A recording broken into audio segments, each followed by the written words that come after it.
نها ام لسر جاده کرکوک نکو خو پیشانداران جاده سرگی کرکوک آن داخستیا کو فرمانبرن خوندنا بلند و هر واسطه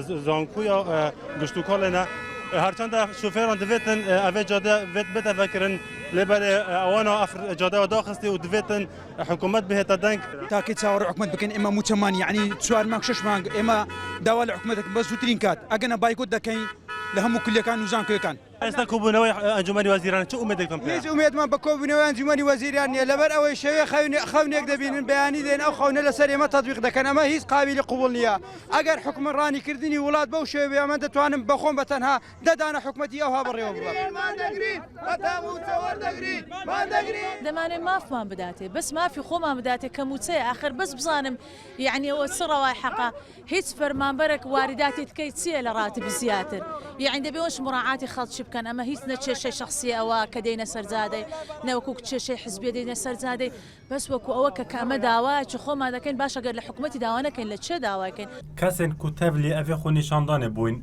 نکتن فرمانبر و مامۆستایان زانکوێ بوون بەلکی قوتابی و چەندین کارکەر جدی بەشدار بوون ما ئەم شەو بە شەناخۆی شەوکەتین لەسەر ڕێگەی جادەی کەرکووک خۆ پیشان داماگرت نە ئەومانەیە نە کارەبامانەیە بەڕاستی بەیانیان زوو هاتوومەتە دەرۆ لە باخچەکە بەلوعەیەکی تایە ئەو ئاوەساردە لێوێ دەست نوێژمان کردووە و نوێژی بەیانیمان کردووە یان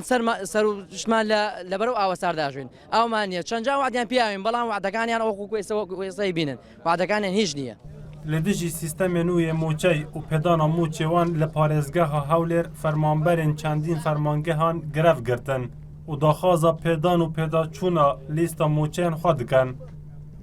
Roja 3 Şubatê Hikûmeta Herêma Kurdistanê biryara kêmkirina beşek ji moçeyê fermanberan derkir û paşî lîsta kêmkirina moçê fermanberên herêmê belav kir. Hejmareka zafa mamosta û fermanberan jî grevgirtin ragihandin û daxwaz ji hikûmetê kir